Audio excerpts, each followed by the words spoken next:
Bom dia a todos. Damos início agora à apresentação de divulgação de resultados do quarto trimestre de 2022 da construtora Tenda. Eu sou Leonardo Dias, coordenador de Relações com Investidores da Tenda. Temos aqui presentes hoje o senhor Rodrigo Osmo, CEO da companhia, e o senhor Luiz Maurício Garcia, CFO e DRI da companhia. No primeiro momento, vamos ter o discurso do senhor Luiz sobre os destaques operacionais e financeiros da companhia do quarto trimestre. E, em seguida, abriremos espaço para possíveis dúvidas aos que quiserem fazer perguntas.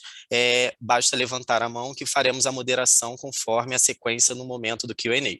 Passo agora a palavra para o senhor Luiz. Luiz, por favor, pode seguir com a apresentação. Bom dia a todos, turma. Vamos lá. Prazer estar aqui com vocês. Eu acho que, apesar do ano de 2022 ter, sim, encerrado, né, com um tema de custos bem mais desafiador do que imaginado pela companhia lá no final de 2021, eu acho que a mensagem principal aqui é que nós já percorremos a parte mais desafiadora desse nosso novo processo de turnaround, né? Acho que cabe recapitular que isso envolveu a redução do tamanho da companhia, né? Nós saímos de 21 mil unidades lançadas em 2021 para 12 mil unidades esse ano, e daqui em diante a gente prevê retomar isso aqui gradativamente, com exceção da Alea, né, que é onde nós esperamos ter uma retomada mais forte. Também esse processo turnaround envolveu uma redução de custos expressiva da companhia. A gente trouxe o G&A para um outro patamar e a gente espera que o nosso G&A até se mantenha flat, né, estável nominalmente no ano que vem, reflexo da redução de custos que foi efetivado ao longo desse ano, ao longo do ano de 2022. Também implementamos uma série de melhorias e processos na empresa, descontinuamos tipologias menos eficientes do ponto de vista construtivos e certamente continuamos a nossa tendência de aumento de preço na busca pela rentabilidade. Isso tudo já culminou numa geração operacional de caixa positiva no quarto trimestre de 2022, que acho que foi um grande marco para a companhia. E mesmo a geração de caixa total, ela ficou muito próxima do equilíbrio. E dessa forma, como nós falamos, né, no call de resultados do terceiro TRI, que víamos aquele TRI como um ponto de inflexão, nós aqui da administração e como um todo estamos muito confiantes que o ano de 2023 será um ano de transição da companhia também. Eu acho que os sinais de retomada eles estão muito claros, né? Nós elencamos diversos deles na mensagem da administração e vamos passar aqui um pouquinho mais por eles, mas a gente está confiante que esse ano caracteriza como um ano de transição dessa nossa retomada, né, rumo à rentabilidade. Vamos lá, pode passar, por favor. Bom, acho que, como destaque, né, sem dúvida nenhuma, acho que todo mundo tem acompanhado, o governo ele deve voltar a permitir com que as famílias de menor renda voltem a ter representatividade no programa Minha Casa Minha Vida, né? Tanto Minha Casa Minha Vida quanto o Casa Verde e Amarela, ao longo dos últimos anos, né, as famílias de menor renda perderam representatividade no programa e essa renda familiar de até 2.640, ela representa mais de 60% das nossas vendas, né? Então, ou seja, é muito representativo para a Tenda e nós estamos só esperando as definições do programa, mas certamente a Tenda tem tudo para voltar a acelerar e principalmente nessa faixa de renda que é relevante para a companhia. Acho que outro destaque, que também é um evento subsequente, foi a operação de cessão de carteira que nós fizemos com o Quineia. Foram duas operações, metade totalizando 160 milhões, metade a CDI, metade a IPCA. E isso é um marco importante. Nós esperamos que daqui para frente essas operações de cessão de carteira passem a ser recorrentes na empresa e é algo fundamental para a nossa estrutura de capital ao longo do ano. Eu acho que destaques operacionais aqui, eu não preciso passar por todos, né? Mas eu acho que, de certa forma, a gente viu uma retomada dos nossos lançamentos já no quarto trimestre, uma vez que a margem bruta já chega num patamar saudável de 31%. Gradativamente, nós temos tido confiança de retomar os lançamentos, e isso foi feito no quarto TRI, onde os lançamentos cresceram bastante em relação ao terceiro TRI 22. A velocidade de vendas também já veio para um patamar mais forte, de 25%. Acho que o grande desafio da companhia daqui para frente é dosar esse equilíbrio, né, entre velocidade de venda e ganho de preço, na busca pela retomada de margens. E com isso, a nossa margem bruta ajustada também ela já dá sinais da melhora, né? Eu acho que apesar dos desvios de custo ainda representativos, aquilo que nós falamos, né, no terceiro TRI como sendo um ponto de inflexão, nós saímos de uma margem bruta ajustada no terceiro TRI de 5% para 13% agora no quarto TRI, e nós estamos vendo essa tendência continuando para 2023, tanto é que o nosso guidance de margem bruta para 2023 ele vai de 24% a 26%, né? Ou seja, tem implícito que essa tendência de melhora de margens TRI a TRI, ela continua daqui para frente. Vamos lá. Aqui algumas imagens, né, dos lançamentos. Eu acho que um grande destaque, como vocês têm acompanhado, a Alea, né, não só retomou o lançamento no quarto TRI, mas certamente a Alea ainda lançou muito pouco, né? A gente está falando em torno de 400 unidades de lançamentos em 2022, mas eu acho que um outro destaque aqui que nós trouxemos para o release e que temos tentado também trazer para o mercado é a parceria da Alea no projeto de Casa Pátio, que é uma parceria com incorporadores. Então, isso tem um potencial para destravar um grande número de unidades da companhia sendo lançadas esse ano. Acho que vamos explorar um pouco mais isso mais à frente, mas já temos lançamentos acontecendo agora no primeiro TRI desse ano, já nessa nova parceria, o que confirma a nossa tese que esse projeto tem um ritmo de lançamento de aprovação muito mais rápido, na casa de 2 meses, comparado a um prazo de 2 anos, né, de um projeto típico Alea.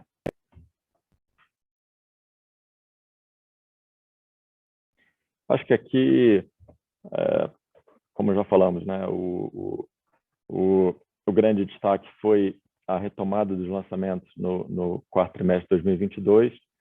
O nosso guidance de venda de 2,7 a 3 bi para 2023, ele implica que a gente vai continuar lançando num ritmo mais forte, assim como já fizemos no quarto T22. Então, daqui para frente, acho que a gente, de fato, vem para um patamar muito mais em linha com o quarto trimestre. Obviamente, tem alguma sazonalidade trimestral, mas muito mais em linha com o quarto trimestre do que foi o terceiro TRI. A evolução de margem bruta novas vendas é algo fundamental, né? Então, no quarto trimestre de 2021, nós havíamos divulgado um guidance para 2022 de terminar esse ano com a margem bruta de novas vendas entre 28 e 30, e nós esperamos esse guidance, né? Terminamos com 31,1 no quarto TRI 22, e para esse ano de 2023, aquele guidance que foi divulgado era de 32 a 34.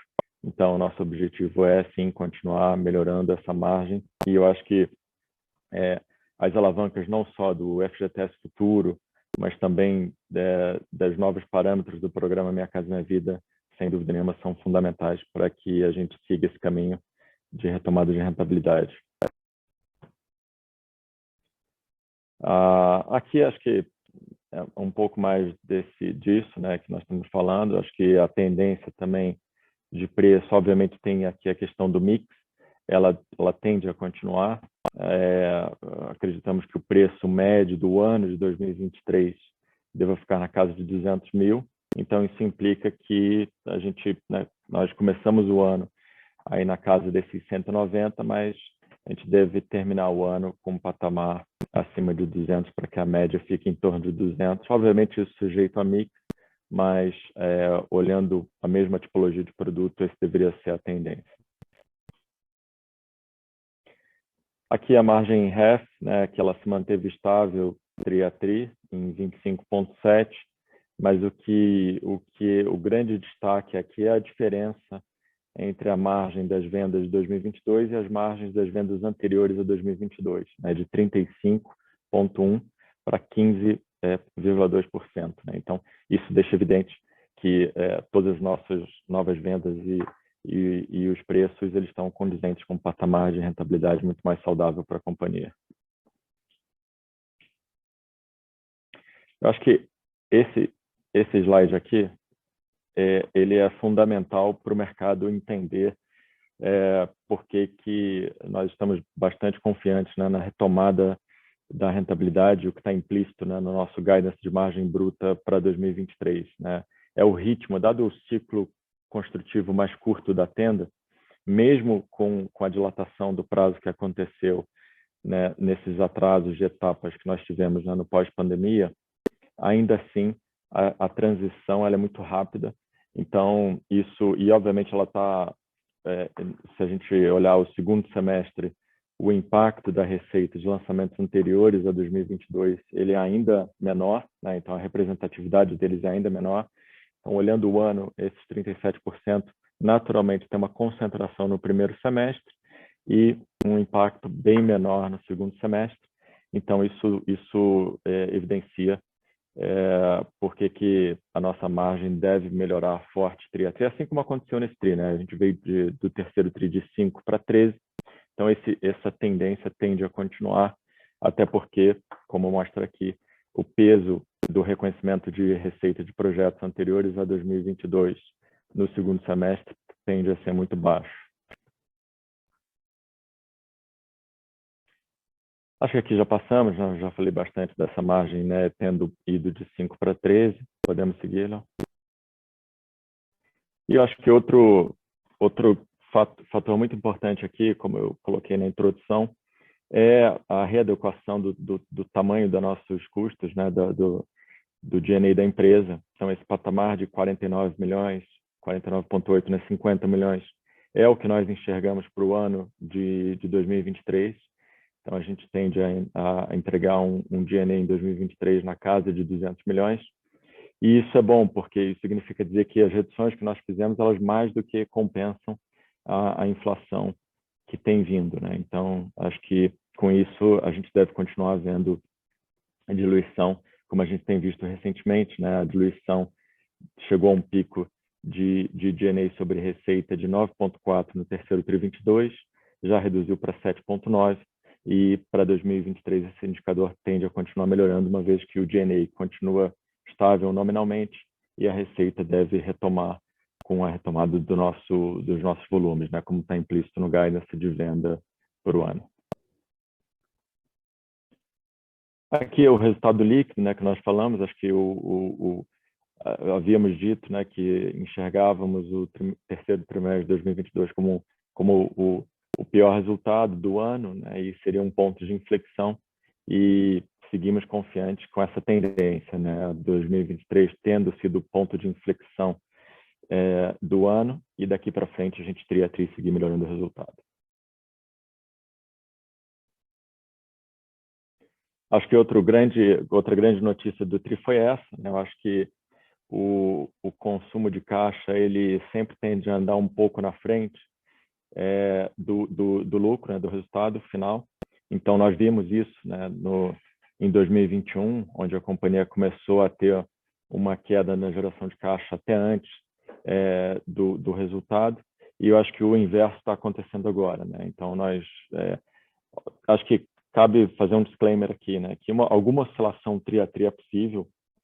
Então, a companhia não quer se comprometer com uma melhora todo tri, mas eu acho que a tendência ela está dada, né? Então, nós vemos um consumo de caixa expressivo em 2021, que eu disse, ele começou mesmo antes da gente começar, ele deu sinais, né? Mesmo antes da companhia começar a reportar prejuízo, e eu acho que agora a gente já vê a tendência ao contrário, né? A gente já está indo para uma geração operacional positiva de caixa, um consumo total muito baixo, sem dúvida nenhuma pode ter alguma oscilação tri a tri, mas acho que a tendência tende a ser essa.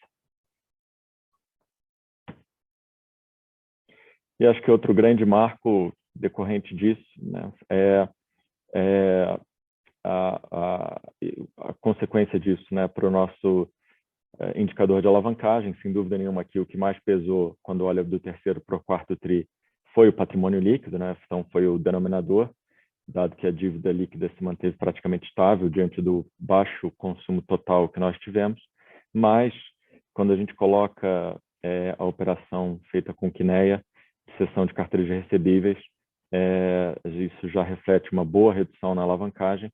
E, de novo, como nós colocamos, a expectativa é que essa operação se torne mais recorrente para frente, né? Então, isso tende a continuar ajudando a nossa alavancagem também. É isso. Obrigado. E acho que agora a gente pode abrir para perguntas e respostas.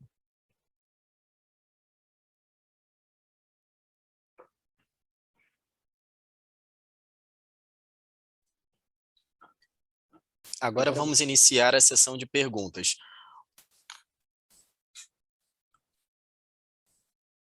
O primeiro da fila é o senhor Igor Monteiro. Igor, por favor. Seu microfone está liberado. Oi, pessoal. Bom dia, obrigado pela apresentação. Duas perguntas aqui do meu lado, né? A primeira mais relacionada aí ao Pode Entrar.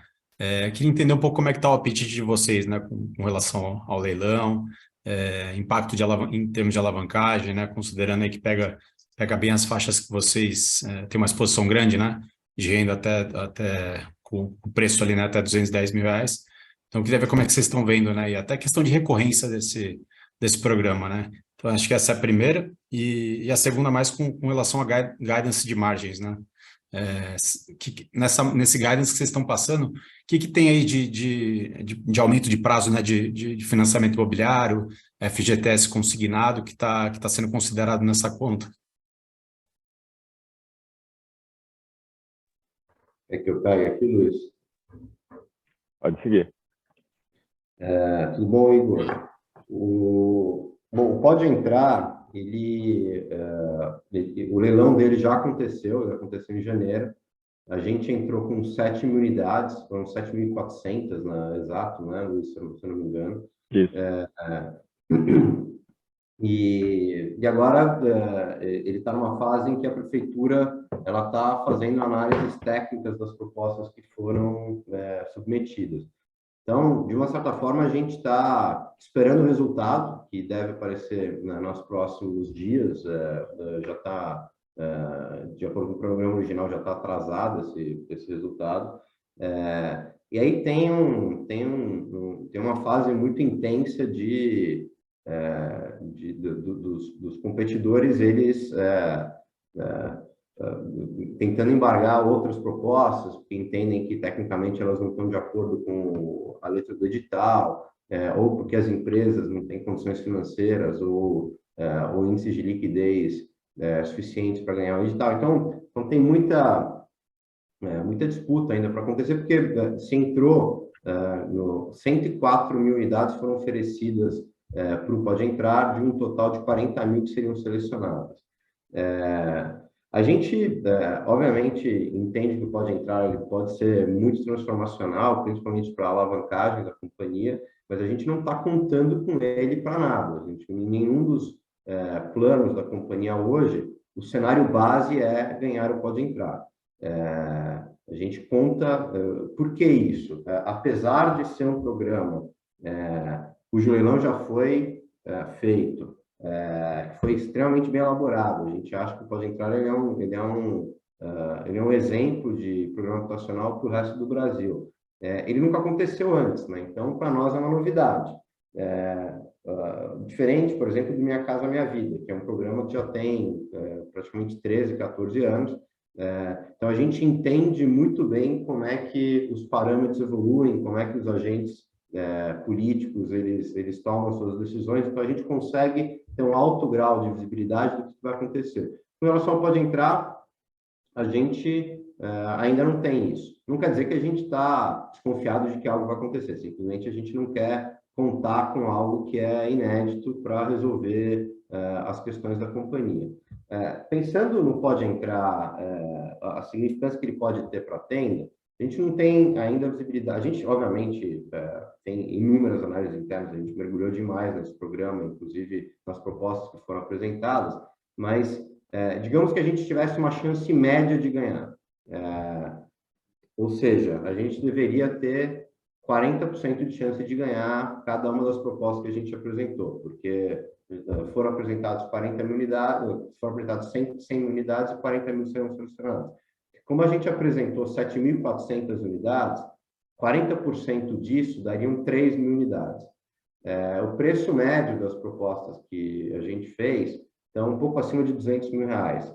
Mas então, as unidades que a gente apresentou, se a gente ganhar 40% delas, a gente está falando de 600 milhões de reais. 600 milhões de reais, na forma como isso a mecânica do programa funciona, esse recurso seria aportado numa conta, uma conta da Tenda, liberado ao longo do tempo, mas isso já impactaria a alavancagem da companhia. 600 milhões de reais é mais do que a dívida líquida prefeito de Cosmo que a Tenda tem hoje. Então, a gente tem 500 milhões de reais, mais ou menos, de dívida líquida prefeito de Cosmo. Se a gente ganhar essas 3 mil unidades, a gente está falando que a gente vira caixa líquida. Então, o impacto do Pode Entrar para a Tenda, ele é muito transformacional. Ele resolve o plano de Cosmo, da noite para o dia. Mas a gente não quer contar com isso. Tá? Então, ele é algo que, se acontecer, vai ser extremamente bem-vindo, mas não está no nosso, não é o nosso cenário base. Com relação a guidance de margem, ele não tem nenhuma expectativa de grandes novidades. A gente não está assumindo mudanças no programa, a gente não está assumindo aumento de pró-soluto pós-chaves. Como é que a gente consegue ter uma convicção relativamente grande sobre esse guidance de 24% a 26%? Se vocês pegarem o nosso release e olharem o que seria o resultado normalizado da margem de DRE da companhia nesse trimestre, do que passou, ele seria de 26,7%. Está na tabelinha aqui no pé da página 7. E a gente está dando um guidance de 24% a 26%. Então, o que é o guidance de 24% a 26%? Ele basicamente o que a gente estaria entregando se a gente não tivesse mais nenhum desvio de custo, com uma margem de manobra, assumindo que a gente tem tido surpresa e a gente entende que a gente talvez ainda precise de algum tempo para zerar qualquer problema adicional. São aquelas unidades que o Luiz falou que a gente praticamente entrega todas agora em 2023. Então, o 24% a 26% de guidance, ele considera o cenário atual. Claro. Obrigado, Rodrigo, Luiz e Léo.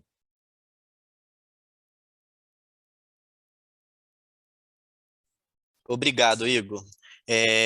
Próxima pergunta vai para o seu Gustavo Cambaúva, do BTG.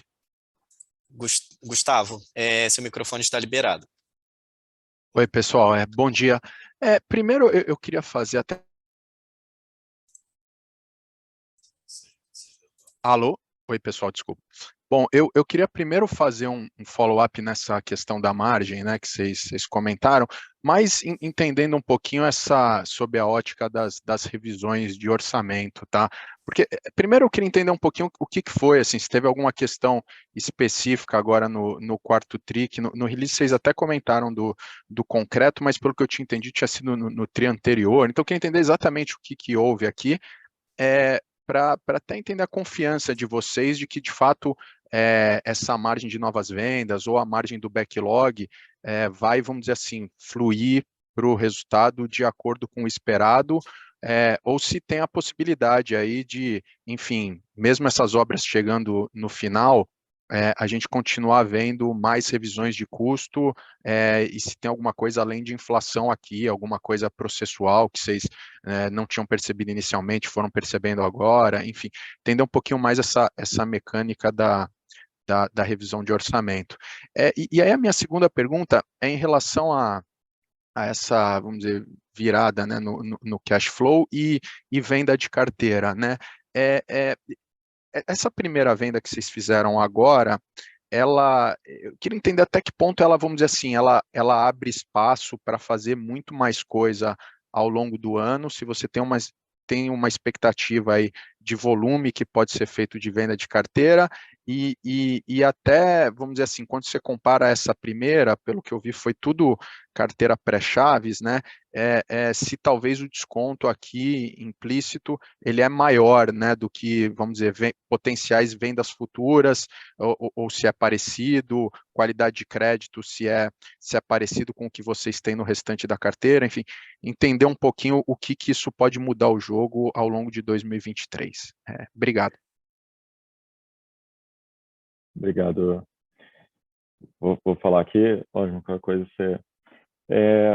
na página 6 até do release, Camba, nós colocamos ali alguns gráficos, né, que mostram o porquê, na 6 e na 7, né, que o porquê dessa tendência, né? Então, entrando na sua pergunta, né, sobre margem bruta, né? Então, eu acho que aqui vai ser um processo, né, conforme a gente colocou, né? Então, nós vemos de 5 margem bruta ajustada, né, no terceiro TRI 22, 13 esse TRI, e o guidance para 2023, 24 a 26, que ele tem implícito que você vai começar com uma margem bruta menor e vai terminar o ano com uma margem bruta maior do que esse guidance, né?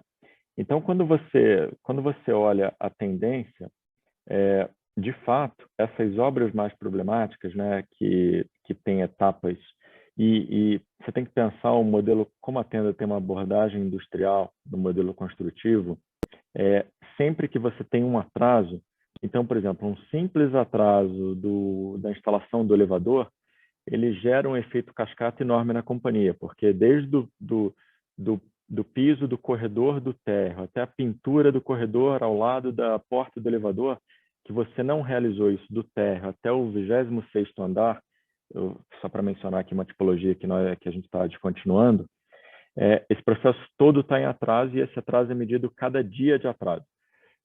Então, por isso que gerou aquele pico de 23 mil etapas quase em atraso em junho de 2022, porque isso aqui gera um efeito cascata, né? Então, e são atrasos de etapas, né? Então, a gente vem corrigindo isso como parte do processo de correção. A companhia, por exemplo, aumentou o QLP, ou seja, o número de funcionários na obra para cobrir esse atraso. Isso gera mais custo, porque é um trade-off, né? Ou essa obra vai demorar mais tempo, você vai ter mais custo fixo, etc. Ou você realiza isso mais rápido, mas também você paga a mais para realizar isso aqui de forma mais rapidamente. Então, a conclusão aqui é que, vou citar um exemplo aqui, mas são N exemplos, né? A pandemia, para o nosso processo construtivo de abordagem industrial, ela trouxe um efeito em cascata que você demora o ciclo construtivo para resolver. Porque como nós seguimos uma abordagem industrial onde um processo está sequenciado do outro, então, ou seja, é um efeito cascata, o atraso de um processo ele gera o atraso de todos os processos subsequentes, entendeu? Por isso que nós incluímos esse gráfico na página 6 do release. Justamente para deixar claro isso. Isso aqui era incipiente no pré-pandemia, né? O número de atrasos era muito pequeno. O que são as notícias positivas, né? Nós já voltamos para o nosso nível recorde de concretagem. Essa tendência de atividade de acabamento em atraso ela é declinante, né?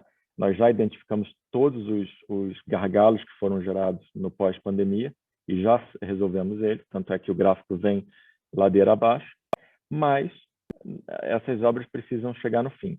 Aí você pode perguntar, bom, por que vocês então não provisionam tudo? Porque a meta da obra é não ter mais desvio de custo.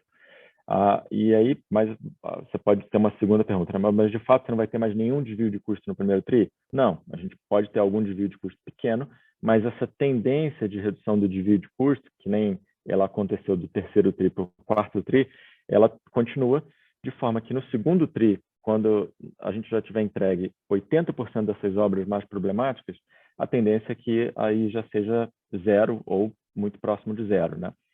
Então, isso leva para o seu ponto, né? Bom, como é que vocês estão vendo a margem? A margem ela deve dar esses saltos de melhora, obviamente vindo desse patamar de 5, 13 e daí para frente, de forma que a média do ano esteja dentro do range de 24 a 26, tá? Então, esse é um pouco a explicação, depois, se não tiver claro, você fala. Sobre a securitização de carteira, eu acho que é legal duas coisas aqui, né? Primeiro, você tem o recebível de projetos em execução, né, que são os pré-chaves. Naturalmente, o pré-chaves, após a entrega da obra, ele vira pós-chaves, né, mas ele está... Então, vamos chamar de recebíveis de empreendimentos em obra, que ele hoje é pré-chaves, mas depois da entrega ele também vai ter recebíveis pós-chaves, e recebíveis de entregas e recebíveis de obras entregues.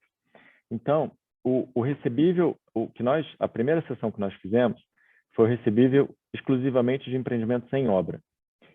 Por quê? Porque ele embute um risco de execução da companhia.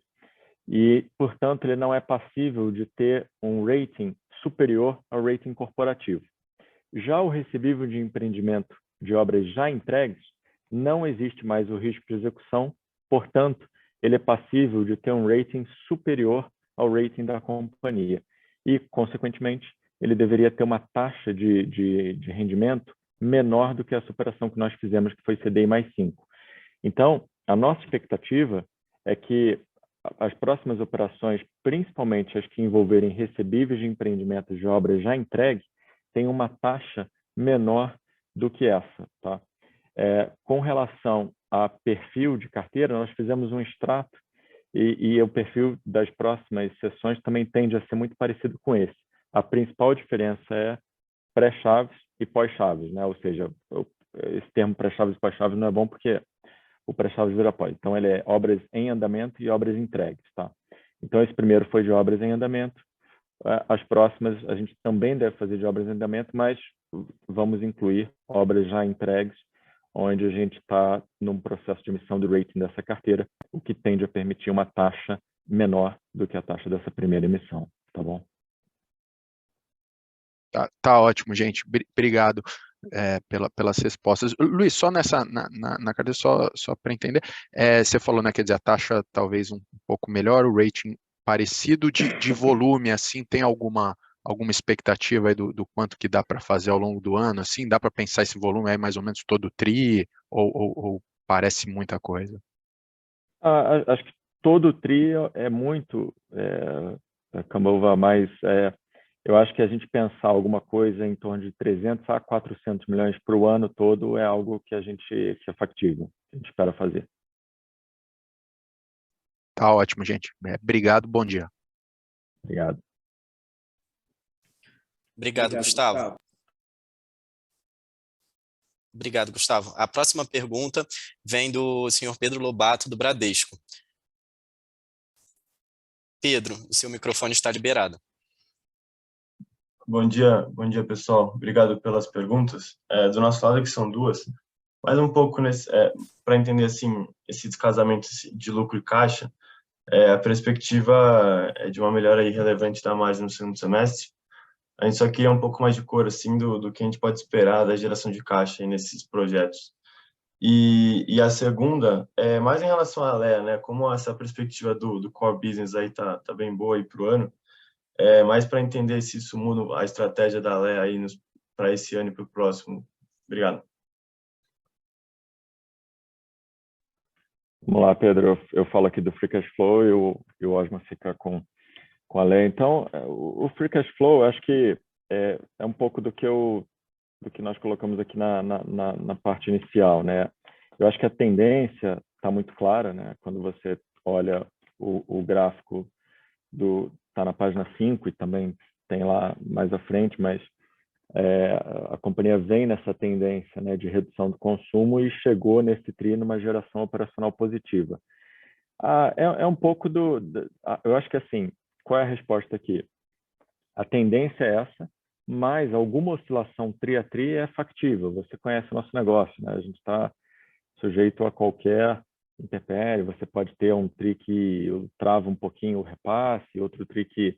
Então, eu acho que está tudo andando bem, não tem nenhum gargalo previsto, mas sempre pode acontecer. Então, alguma oscilação tri a tri é factível, mas a tendência de melhora, eu acho que ela está dada, né? Então, eu acho que a resposta é um pouco por aí, tá? A gente acredita que essa tendência continue, mas não descarta alguma oscilação tri a tri. Bom, Pedro, falando de Alea, A Alea, ela tem um grande objetivo esse ano, que é ganhar escala. A operação de Alea andou de lado em termos de lançamentos ano passado. Ela fez 400 unidades lançadas em 21, fez 400 em 22, e esse é um número que deixa a empresa girando em falso. Quando a gente olha o resultado de Alea, foi em torno de 20 milhões de reais de prejuízo, ele é todo oriundo de a gente não conseguir amortizar o tamanho do investimento que a gente fez na fábrica. Então, a gente tem uma fábrica com uma depreciação alta, com um aluguel alto, com uma estrutura de funcionários estabelecida, que é extremamente competitiva num volume alto de produção e é extremamente não competitiva num volume baixo de produção. Então, o que a Alea tem de desafio para esse ano é ganhar escala. A gente já enxerga que 2023 vai ser muito diferente de 2022. Vou dar um exemplo para você importante. A gente lançou esse produto chamado Casa à Parte, que é diferente dos condomínios Alea tradicionais. Esse é uma solução para a gente comprar lotes, uma quantidade grande de lotes de loteamento já entregues e executar casas Alea nesses loteamentos abertos. A gente fechou no final do ano passado, na verdade no começo desse ano, uma parceria com uma grande loteadora, que já foi o primeiro contrato assinado de Alea, e esse contrato sozinho já dá uma visibilidade que a gente pode chegar só dentro desse contrato, com o produto Casa à Parte, a quase 1.000 unidades de lançamento em 2023. Então, 2023 tem tudo para estar operando numa ordem de grandeza diferente de 2022. Então, esse é o desafio da empresa. Como é que a gente consegue gerar negócios promissores para escalar a Alea, porque a escala gera rentabilidade em Alea.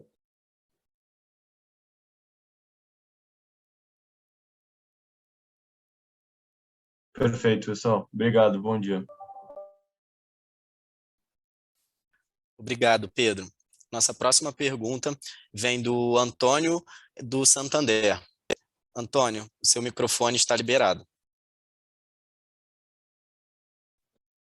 Oi, pessoal, tudo bem? Obrigado por pegar minha pergunta aqui. Eu queria entender um pouco mais sobre essa melhora na queima de caixa nesse trimestre, né? Se vocês pudessem discorrer um pouco aí quais foram as principais iniciativas que vocês adotaram e também se houve algum on-off, né, nesse quarto tri.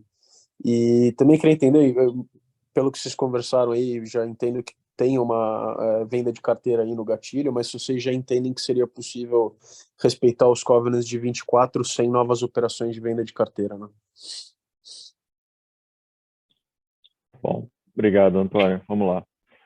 Não, a melhora da geração de caixa não tem nenhum evento não recorrente. Eu acho que ela decorre, de fato, da operação, né? Eu acho que a gente tem o que ocorre, né? Existe um gap natural entre o andamento financeiro, né, e o recebimento, né, dessas obras, né? Você tem um período de medição da caixa, você tem o próprio volume de unidades vendidas, né? Então, conforme o tempo passa, esses projetos mais antigos, eles estão, cada dia que passa, eles estão mais vendidos, né? Então, e consequentemente, como o POC desse projeto já é bem avançado, cada venda que você faz, ela tem uma contribuição de caixa importante, né? Então, eu acho que aqui são dois pontos, né? Primeiro, nós fizemos uma redução relevante de tamanho, né? A companhia saiu de 21 mil unidades lançadas em 2021 para 12 mil unidades lançadas em 2022.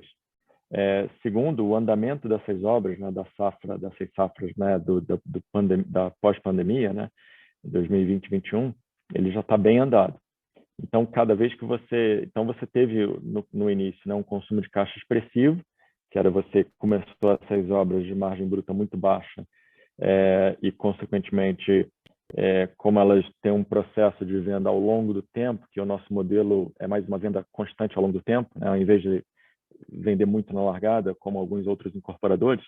Então, você naturalmente um projeto de margem bruta muito baixa, que foi o caso desses projetos oriundos lá do período da pandemia, você tem um desembolso de caixa muito relevante no início, né? Ele tem uma margem bruta baixa, ele não está 100% vendido, Conforme o tempo passa, esses projetos estão chegando no final da obra, o percentual vendido está elevado, então também esse descasamento vai melhorando, né? Por isso que você tem esse gap entre lucro e consumo de caixa quando você tem um problema de margem, né, na nossa indústria, né? Então é isso mesmo, é decorrente da operação em função desse desequilíbrio que agora está chegando na fase final, né? Sobre a venda de carteira, eu acho que aqui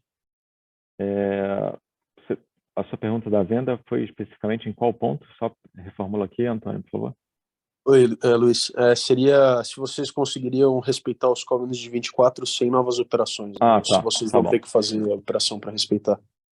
Não, eu acho que, assim, hoje a gente tem um plano de ação aqui na companhia, o próprio Rodrigo Alves já mencionou isso até em entrevistas, né? Então, nós temos mapeados aqui mais de 50 pontos, e que são pontos, desde pontos relevantes, né, até pequenas ações, né? Então, mas essas iniciativas, elas são muito representativas. Só para você ter uma ideia, o total dessas iniciativas, ela é quase que do tamanho também da nossa posição de dívida líquida corporativa, né? Quando excluindo dívida de projeto, né? Então, são iniciativas bem relevantes. Obviamente, nem todas elas serão factíveis. Para algumas dessas iniciativas dependem de algumas circunstâncias. Então, Antônio, o que a gente tem convicção é que a gente está bem endereçado para essa questão de covenant, tá? Acho que isso é o que eu posso te afirmar. Agora, as alavancas são várias. Pode vir a ser uma alavanca, mas a gente não conta com essa. Aumento de exposição de dívida PJ pode vir a ser uma alavanca, mas também não contamos com isso. Parceria em projetos que têm consumo de caixa mais relevante, como nós anunciamos uma com a Direcional, também é uma alavanca, né? A gente pode ou não fazer isso com mais projetos. Então, aqui, a quantidade de alavancas que a companhia tem mapeadas é enorme. E a decisão de usar ou não é conforme a necessidade. Então, o que eu posso te dizer é que as alavancas estão mapeadas, elas são muito representativas, e a gente vai usando ou não conforme a necessidade, né? Então, por exemplo, eu faço mais parceria de algum projeto que seja muito intensivo em consumo de caixa. Se o pode entrar, sair, eu não preciso fazer. Se o pode entrar, não sair, eu faço, entendeu? Então, as alavancas estão dadas, nós temos o conforto que o covenant ele é factível, né, de ser cumprido pela companhia, e eu acho que o que nós temos que fazer é isso, né, é andar mais ou menos com as alavancas identificadas em função do cenário. Ótimo, super claro, Luiz. Muito obrigado. Obrigado, Antônio. Nossa próxima pergunta vem do Marcelo Geraldi, do JP Morgan. Marcelo, seu microfone está liberado. Opa, obrigado, Léo. Bom dia, gente. Duas perguntas. A primeira, se vocês pudessem comentar um pouco como é que está o andamento do primeiro TRI, né? Enfim, acho que sempre tem aquela questão de continuar subindo o preço e como isso impacta a velocidade de vendas, né? Até agora vocês têm, enfim, surfado isso super bem, então só entender se essa tendência continua positiva. E também das iniciativas aí que vocês fizeram, enfim, em termos de melhorar a eficiência, enxugar a G&A, se isso teve algum impacto negativo nos resultados, talvez, dos últimos TRIs, né? Porque no final sempre acaba tendo algum custo agregado para isso, para depois você pegar o benefício de ter esse SG&A aí mais estável. Então, só entender se a gente pode, de fato, até, enfim, quando vocês pensam nominal, talvez já excluindo, talvez, esses one-offs que vieram aí ao longo de 2022. São essas duas perguntas. Obrigado, gente. Chegou aqui, ó. Vamos lá.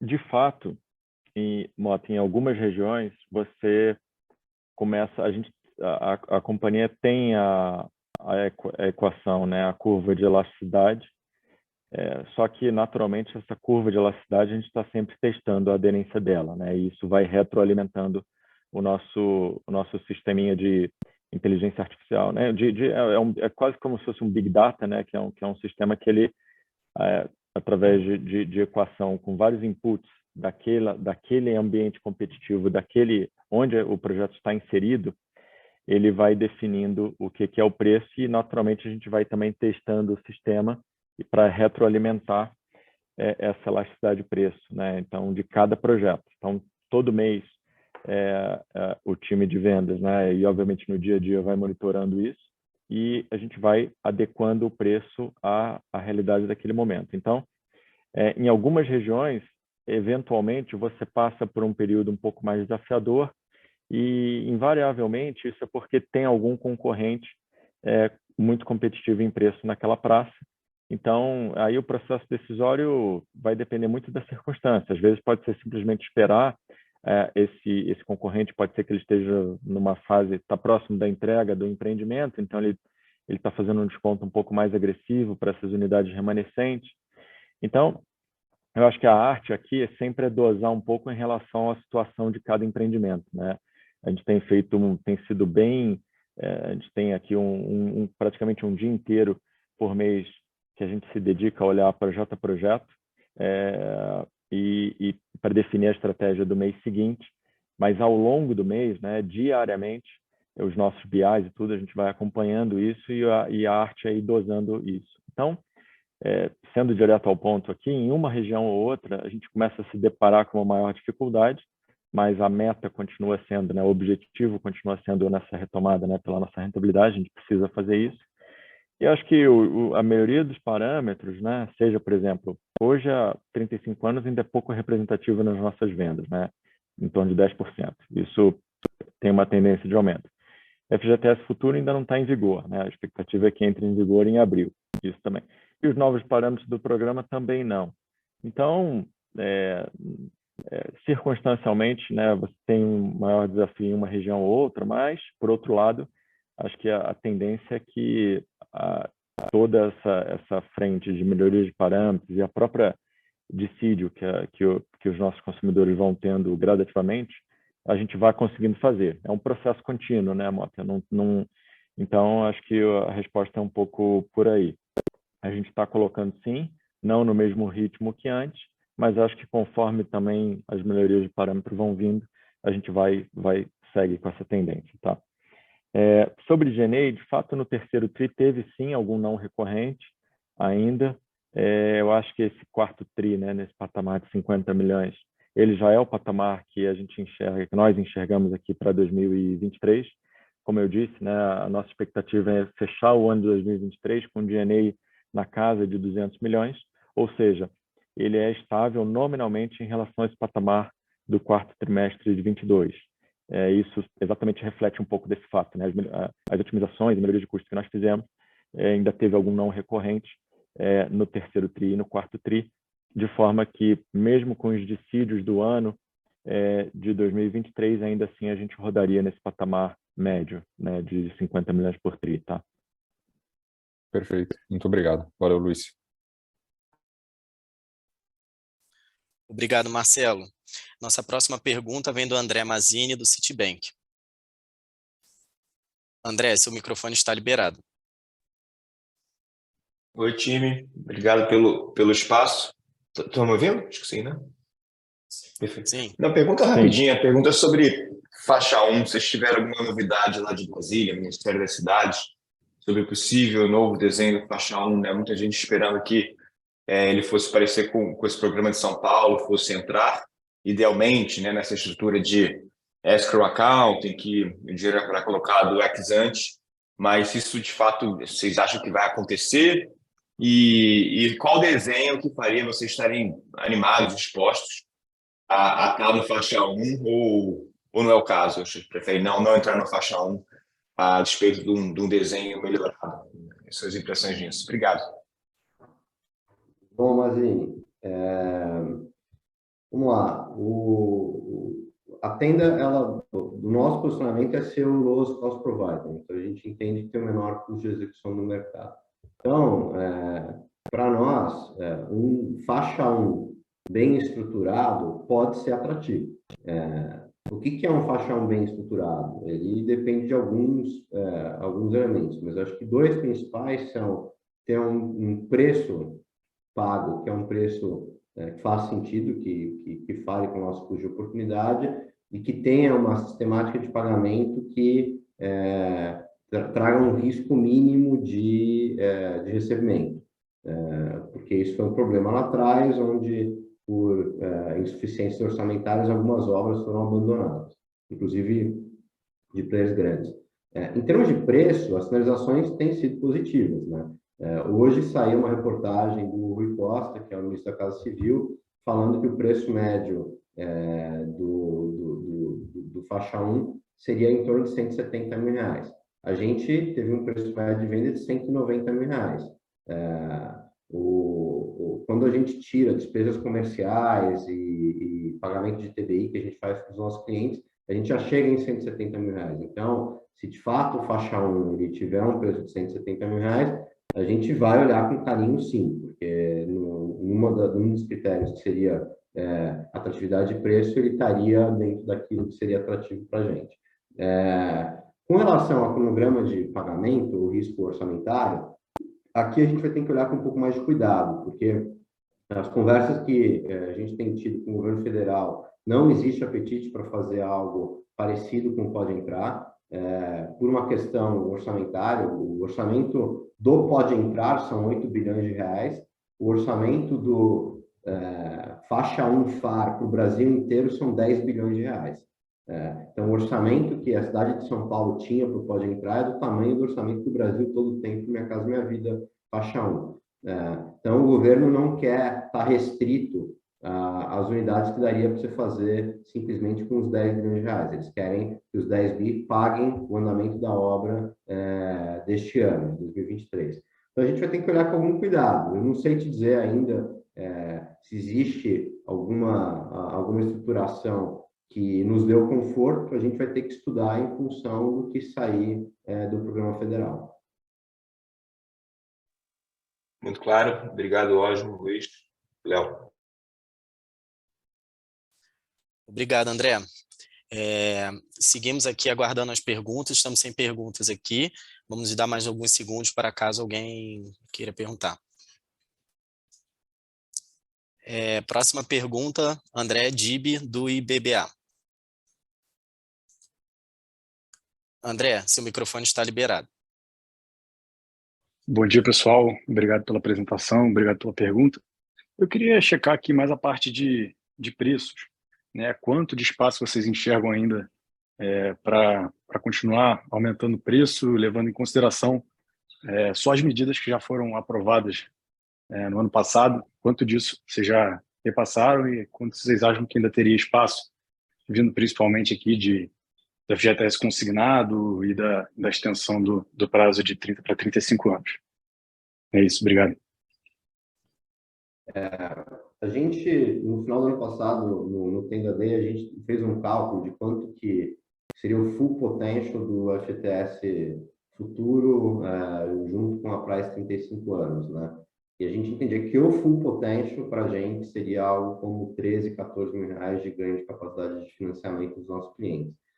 Eu não acredito que esse valor todo seria capturado, mas em havendo uma regulamentação, a regulamentação já existe, um maior apetite da Caixa para estimular essas duas ferramentas, o FGTS Futuro e a Price 35, digamos que uma parte disso fosse capturada, que é uma conjectura, tá? 5, 6, 7 mil reais. Então, a gente estaria falando de um potencial de ganho de preço de uns 3, 4%, preço bom, né? Preço de financiamento, em função dessas medidas. Mas essas conversas ainda, elas não estão maduras dentro do governo. O governo, ele ainda não designou, ainda não elegeu a vice-presidente de habitação, a vice-presidência de habitação da Caixa, que é um dos atores mais importantes na definição do programa, e como FGTS Futuro e Price 35 são produtos da Caixa, que ela vai dizer o apetite que ela tem para usar esses produtos, essa é uma cadeira muito importante. Além disso, o Ministério, ele, na sua lista de prioridades, ele está focando ainda no faixa 1 FAR como a primeira prioridade. Então, a discussão do FGTS, do faixa 1 FGTS, faixa 2 FGTS, é algo que deve andar com muito mais velocidade a partir de abril, eu acredito, tá? Ao final desse mês, começo de abril. Mas toda a sinalização é uma sinalização positiva, de que o programa, como um todo, tem que privilegiar as rendas de menor poder aquisitivo. E como o Luiz falou, mesmo no contexto atual, com o programa não privilegiando as menores rendas, a gente tem 60% das nossas vendas abaixo de 2.640 de renda familiar. Então, isso deveria crescer com participação dentro da tenda, se o governo estimular essas rendas, e deveria crescer porque essas rendas deveriam ganhar capacidade de financiamento. Então, ainda não sei te dizer o potencial de crescimento, de ganho de preço, mas ele claramente é positivo. Perfeito, Osmo, muito claro. Obrigado. Obrigado, André. Seguimos mais alguns segundos aguardando possíveis perguntas.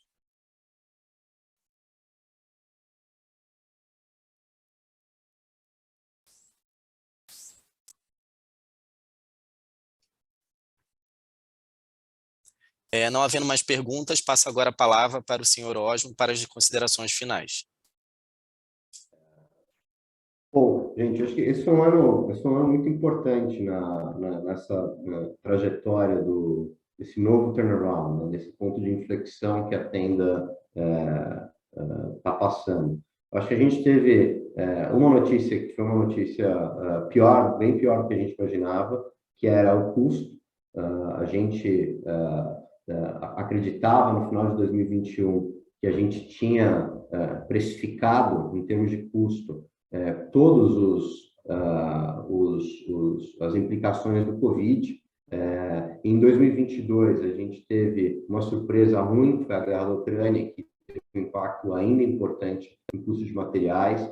E, além disso, a gente ainda continuou vendo as reverberações dos impactos do Covid, principalmente no ano de 2020 e 2021. E esse gráfico que a gente incluiu aqui no release de resultado das atividades de acabamento em atraso, acho que é uma forma tangível de visualizar como que isso impacta a nossa operação. A gente claramente tem uma visibilidade de que isso está se resolvendo numa velocidade alta, e essas obras elas tendem a acabar substancialmente até o segundo semestre desse ano. Então, o custo foi, acho que a manchete ruim do ano de 2022. Por outro lado, a gente teve aquilo que eram as duas principais prioridades da companhia. Eu acho que a gente fez muito bem. A gente imaginava terminar o ano com uma margem bruta de novas vendas entre 28% e 30%, entregamos 31%, mesmo com esses aumentos de custos adicionais. Ou seja, eu acho que a gente conseguiu executar muito bem. Fomos favorecidos, sim, por um contexto. O programa habitacional ele tem correspondido ao que era a nossa tese, de que, ao haver um recurso disponível no FGTS, esse recurso vai ser utilizado e o lowest cost producer teria condições de ter uma operação rentável, porque simplesmente o programa ele precisaria ser rentável pelo menos para esse, que é o player mais competitivo, e isso está se provando na prática, e a gente está conseguindo voltar a ser uma empresa geradora de caixa numa velocidade que eu entendo bastante promissora. A gente teve um primeiro e um segundo trimestre em 2022 ruins em termos de geração de caixa, uma sinalização boa no terceiro TRI, uma geração de caixa operacional no quarto TRI, o que eu acho que é um atestado de qualidade de execução muito boa da companhia. E a nossa expectativa a gente pode ter altos e baixos entre trimestres, mas que a empresa, 2023, a gente deveria voltar a ser uma empresa geradora de caixa, que é a nossa vocação aqui como companhia. E, finalmente, eu acho que o contexto é um contexto que está muito promissor para o negócio da tenda. A gente pode entrar, era um programa que não estava no radar de ninguém há 3 meses atrás, ele é algo que pode ser transformacional para a gente. Ele pode virar um modelo para várias outras operações Brasil afora. Você tem várias Coabs, CDHUs espalhados pelo Brasil, com bastante recursos, que podem se inspirar nesse programa, e como nós estamos nas 10 maiores regiões metropolitanas do Brasil, a gente tem condições de atuar com um produto ultra competitivo, a gente teria condições de atuar nesses programas também. A vontade política para Minha Casa Minha Vida era uma vontade política que está indo de encontro totalmente com a vocação da Tenda, que é privilegiar as rendas de menor poder aquisitivo. Nós somos o player que atua no menor extrato de renda. A gente tem visto vários programas estaduais e municipais para potencializar o Minha Casa Minha Vida. Por exemplo, Porto Alegre está em vias de aprovar uma lei para dar um cheque adicional de subsídio para famílias até 3 salários de renda. Isso tende a virar uma tendência muito grande daqui para frente. Diferente do que foi Minha Casa Minha Vida até agora, muito ancorado quase que exclusivamente no governo federal, a gente está vendo muitos governos estaduais e municipais complementando os subsídios do governo federal, o que para nós pode ser bastante interessante, porque isso está focado nas menores rendas normalmente. E, finalmente, a Alea, onde a gente, depois de 2 anos frustrantes em termos de volume de operação, e esse o grande destravador de valor de Alea nesse momento, a gente já começa o ano com uma perspectiva muito mais favorável. Tenho certeza que a Alea vai operar numa ordem de grandeza diferente do que foi nos últimos 2 anos. E isso é super importante para destravar esse valor que a gente tem escondido em Alea, que eu acho que tem a vocação para ser talvez o ativo mais valioso do mercado imobiliário, como um todo. Então, a gente entende a delicadeza do nosso balanço, a gente entende que a gente tem covenants para serem respeitados, a gente não tem uma situação super confortável em termos de acesso ao mercado de dívidas, mas a gente está conseguindo fazer as dívidas, acabamos de captar 160 milhões, e o Luiz falou aqui que a expectativa é que a gente consiga 300 a 400 milhões de novas captações de venda de recebível. 300 a 400 milhões o serviço da dívida mais as amortizações que a gente teria para esse ano, então isso encaixaria bem naquilo que a gente tem de obrigações com credores para esse ano. Então, a gente tem um plano que, se bem executado e se a gente tiver êxito, torna a empresa uma fortaleza e volta a ser aquela empresa geradora de caixa e geradora de ROIs bastante atrativos para o acionista a partir de 2024. Então, estamos bastante empolgados com o momento da companhia agora. Então, agradeço a todos pela participação aqui no nosso call e espero trazer boas notícias lá na frente para vocês. É isso. Obrigado. Obrigado a todos. Encerramos agora a transmissão da apresentação da divulgação de resultados do 4º trimestre de 2022 da construtora Tenda.